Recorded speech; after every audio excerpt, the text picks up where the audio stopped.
wabarakatuh. Halo Dewan Juri yang saya hormati dan peserta lomba yang berbahagia. Perkenalkan, nama saya Asyifatul Husna, siswi kelas 5 dari SDS Eka Cipta Kenanga. Pada kesempatan kali ini saya akan membawakan sebuah cerita rakyat dari Kalimantan Barat yang berjudul Asal-usul Sungai Kawat. Nah, ada yang tahu tidak di mana letak sungai tersebut? Ada yang tahu? Ada yang tahu? Betul sekali. Sungai Kawat terletak di sebuah kota kecil di Kalimantan Barat. Lebih tepatnya di Kota Sintang. Nah, ada yang tahu tidak Sungai Kawat anak dari Sungai apa? Hayo. Ada yang tahu? Tepat sekali. Sungai Kawat adalah anak dari Sungai Kapuas. Sungai Kapuas ini merupakan sungai terpanjang di Kalimantan Barat. Ternyata anak dari Sungai Kapuas tersimpan sebuah cerita yang menarik loh teman-teman. Nah, pada penasaran kan bagaimana saya menceritakannya? Penasaran? Penasaran? Baiklah, saya akan membawakan cerita tersebut. Saya mulai ya teman-teman.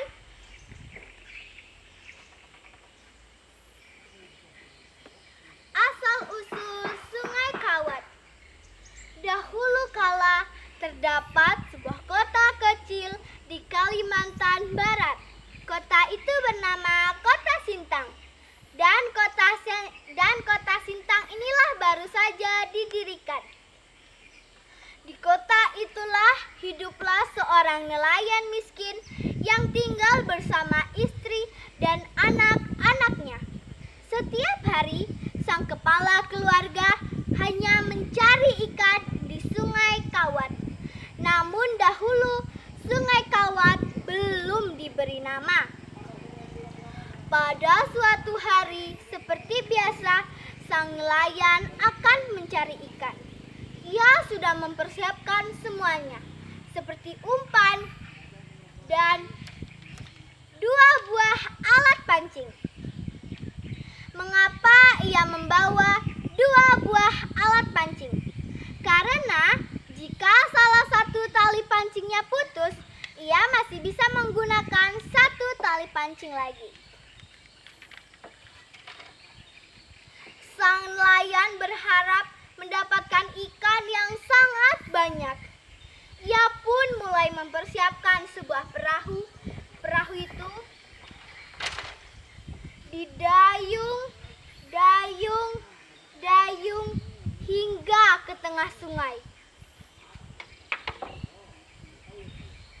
Pancing yang sudah ia beri umpan, ia lemparkan dengan berharap menunggu mata kailnya disambar oleh ikan. Hingga matahari telah tinggi, belum 1 ekor pun ikan yang ia dapatkan. Tetapi sang nelayan tidak putus asa. Ia akan tetap memancing walaupun hanya mendapatkan 1 ekor ikan. Akhirnya, hingga matahari telah terbenam di ufuk barat, belum 1 ekor pun ikan yang ia dapatkan. Akhirnya ia pun berinisiatif untuk berpindah tempat yang satu ke tempat lainnya. Sesampainya di sana, ia menemukan sebuah teluk kecil. Teluk itu berbatu. Sekitar tanah di teluk itu pun berlumut dan ditumbuhi oleh pepohonan kayu yang besar dan rimbun. Ia pun mulai memasangkan umpan ke mata pancingnya. Lalu pancing itu ia lemparkan. Ia sudah menunggu lama, tapi tidak ada tanda-tanda ikan yang menyangkut di mata kailnya. Akhirnya, sang nelayan pun mulai kecewa. Ia memutuskan untuk pulang ke rumah. Tetapi Ketika ia hendak pulang ke rumah, tiba-tiba pancing itu bergerak dengan keras, seolah ada yang menariknya dari dalam air. Dengan sigap, sang nelayan pun menarik tali tersebut agar tidak putus.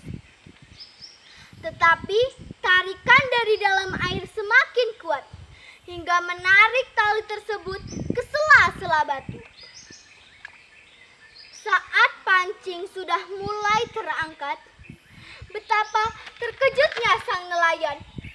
Bukan seekor ikan yang ia dapatkan, melainkan seutas kawat yang berwarna kuning keemasan. Dengan perasaan yang kecewa, sang nelayan hendak melepaskan kawat tersebut dari pancingnya. Tetapi ketika ia hendak melepaskan, ia baru tersadar bahwa kawat yang ia dapatkan adalah kawat emas. Wah, ternyata aku mendapatkan seutas kawat emas. Jika kawat ini panjang, aku bisa jadi kaya raya. Dengan membetakkan kedua tangannya, sang nelayan mengukur panjang kawat tersebut. 1 depa, 2 depa, dan 3 depa.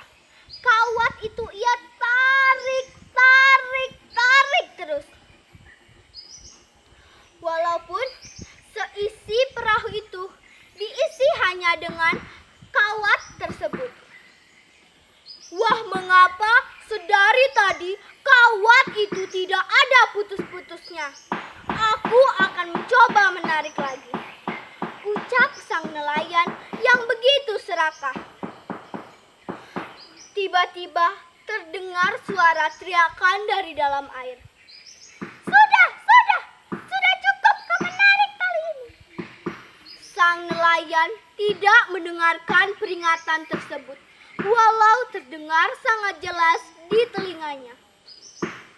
Keserakahannya mengalahkan segalanya. Dengan serakah, ia menarik kawat tersebut hingga perahunya mulai sedikit tenggelam.